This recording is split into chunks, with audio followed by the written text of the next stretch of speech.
So, how to make reservation on iRent app or iRent app. So, may dalawang tab dito. Dito sa left side, ito yung rent and return at same station. Itong nasa right side, ito yung roadside rent and return. Dahil walang available na car dito sa roadside rental, so pipiliin ko yung rent and return at same station. Walang English dito, so select natin. Itong red na to means make appointment. So appointment, magset tayo ng oras. Tapos lalabas dito kung ano oras natin pipick upin. So set natin ng 11:30. 11:30 pick up. 12:03, 11:03 pick up. Then return mo is 3 oras lang. So 14:30. Then itong red is okay. Then ito, kung anong sasakyan, mga model ng car. Yan. So ito, ibig sabihin, yun yung mga electric car. Pass tayo dito.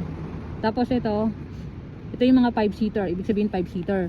So Lexus NX100, NX200. Ito yung mga car model na push start button. So pass tayo dito. Ito rin push start. Toyota Altis Hybrid. Toyota Altis, okay yan. Key start yan. Ito push start button. Toyota Yaris, Altis, and Toyota Vios. Yan lang yung mga key start. Ginagamitan ng susi. Then ito, Sienta, push start din to. Tapos 7-seater. So pass tayo dyan. So okay na. Tapos lalabas lahat ng yung location na merong sasakyan na Toyota Altis, Toyota Vios, and Toyota Yaris. Ito lang yon. Ito lang yung location na available yung car na yon. So siyempre, ito tayo yung blue. So piliin natin kung saan tayo pinakamalapit. So ito yung pinakamalapit. Toyota Yaris. So select natin Toyota Yaris. Okay. Ito yung estimated price ng Toyota Yaris within 3 hours. Yung ginawa nating reservation kanina, ito natin yung makikita. Dito. Ayan. Then Toyota Yaris. Ang plate number niya is RDH 3072. So napuntahan na natin yung location. So ayun yung location.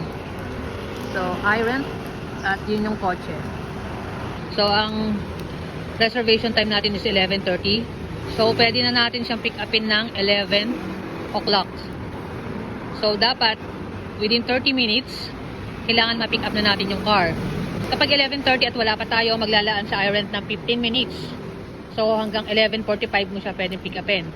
Ngayon, kapag hindi mo siya na-pick up ng 11:45, automatic maka-cancel na ni iRent yung ni-reserve mong car. Kapag ganoon, hindi mo ma-pick up yung sasakyan bago pa dumating yung oras ng pick up, kailangan ma-cancel mo agad yung reservation mo. Then mag-create ka na lang or mag-make appointment ka na lang ulit ng panibago. So ito, time na. Ngayon is 11:12 na, pwede na natin siyang pick upin. Naka-red na siya, so ibig sabihin na get started na. Pindutin natin, get started. Yan.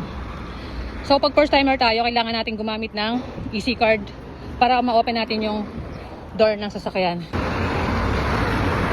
Kung naitap po na siya, lumabas na to. So kailangan mo siyang picturean side by side. So, rear and front. Okay?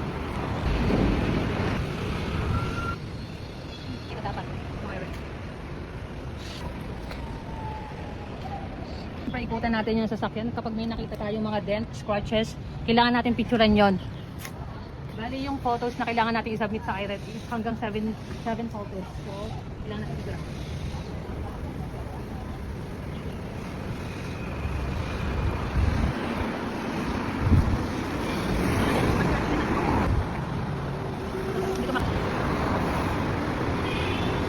Okay na yun. Close mo ulit.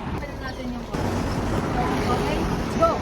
Na tayo sa loob ng sasakyan. So this is Toyota Yaris. Then makikita natin yung susi dito sa glove box. Open. Then ito yung susi. Pull lang natin to para makuha natin yung susi. Ayan. Then siguraduhin natin na bago tayo mag-start ng engine, lagi naka-P, naka-handbrake. Adjust seat muna natin. Komportable ba tayo? Okay. Adjust headrest. Fasten seatbelt. Check mirror. Inside. Left, right. So adjust natin tong mirror. Open na natin yung car. Ito, ayan. So this is it. Tapos dito, makikita natin dito yung fuel card. I-check natin kung nandito yung fuel card. Bali yung fuel card niya, kailangan ka lang magpa-fuel sa Formosa, sa CPC. For free to, for free.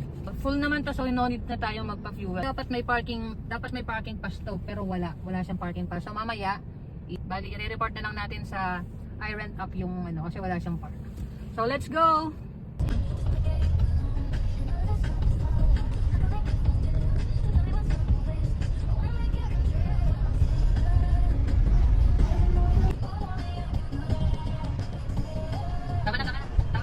So ito yung na-accumulate natin na oras. So dapat 2:30 pa tayo mag-return. Pero mag-aalas 2 pa lang. Sang yung kasi mas okay na early tayo mag-return kaysa late. Kasi magkakaproblema tayo kapag na-delay tayo ng pag-return ng car. Magkakaroon tayo ng malaking penalty. So, bago natin pindutin yung start returning a car, itong kamay na to, ibig sabihin, start returning a car.